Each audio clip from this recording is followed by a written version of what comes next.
জয়রামবাটি হয়ে তারপরে আমরা রামজীবনপুর হয়ে ঘাটাল হয়ে দাসপুর হয়ে এই কেশপুর দিয়ে যাচ্ছি।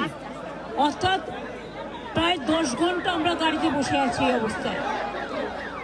আপনাদের সবাইকে আমি আর দেব আমাদের পক্ষ থেকে শিউলিও আছে, আমরা ধন্যবাদ এবং কৃতজ্ঞতা জানাই, প্রণাম জানাই ও সালাম জানাই। এই কেশপুর আমি একদিন বলেছিলাম, হ্যাঁ অ্যাম্বুলেন্সটা ছেড়ে দিই, অ্যাম্বুলেন্সটা বেরিয়ে যান, আস্তে আস্তে জায়গা করে দিচ্ছি, বেরিয়ে যান। হ্যাঁ হ্যাঁ, পেশেন্ট আছে বলে আস্তে আস্তে বেরিয়ে যান। না না না, আপনি যান, চিন্তা করবেন না, আস্তে আস্তে যান, পেশেন্ট আগে যাবে। আমি আপনাদের যেটা বলছি, আমি এই কেশপুরের মাটিতে আগে অনেকবার এসেছি এবং আপনাদের এখানে যে অত্যাচার হতো ওই জামশেদ ভবনের নামে, সেই অত্যাচার, সেইগুলোই এখন বিজেপি হয়েছে। সেই অত্যাচারের বিরুদ্ধে একটার পর একটা ডেড বডি নিয়ে দিনের পর দিন যখন আমি কেশপুরে এসেছি, এই অত্যাচারের বিরুদ্ধে আমি বলেছিলাম সিপিএম এর শেষপুর এই কেশপুর থেকে হবে। আজও বলে যাচ্ছি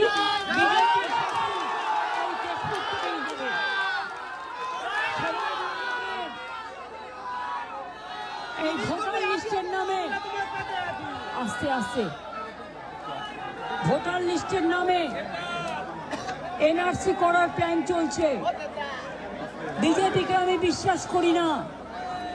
যাদের এপিক কার্ড আছেও, যাদের আধার কার্ড আছেও, যাদের রেশন কার্ড আছেও, তারা দয়া করে আবার ভোট তুলবেন। যদি মনে করেন আমার তো ভোটার লিস্টের নাম আছে, এখন নতুন করে প্ল্যান করছে যাতে নামগুলো বাদ দেওয়া যায়। আপনারা জেনে রাখুন, আপনাদের গায়ে হাত পড়লে আমরা কেউ ছেড়ে কথা বলবো না এবং এটা আমাদের ইচ্ছা।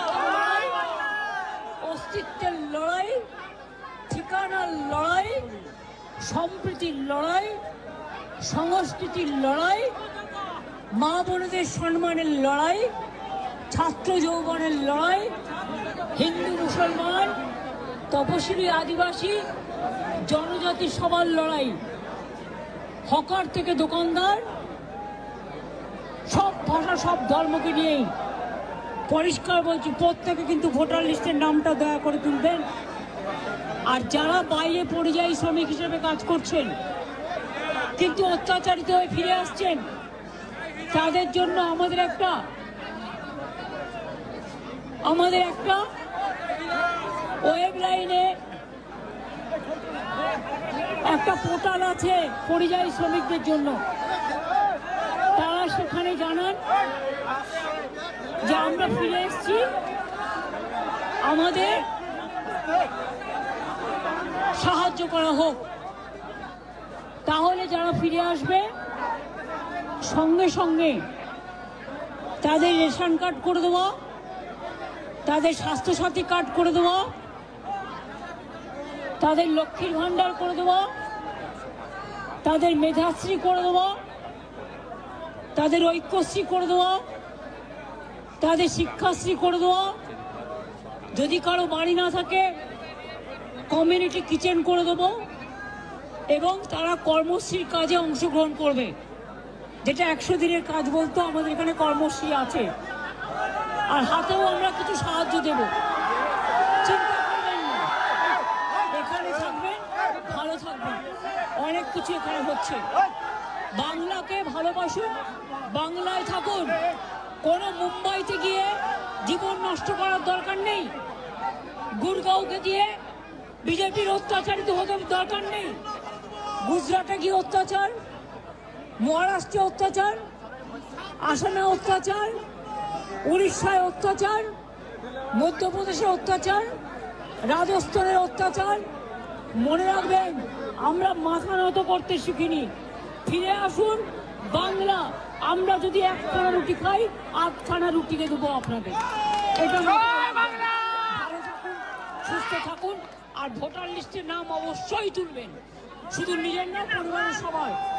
ভোটে নমিনেশন ফাইলের দিন পর্যন্ত ওরা কিন্তু নাম কাটে, আর গুজরাটে বসে বসেই প্ল্যানগুলো করছে।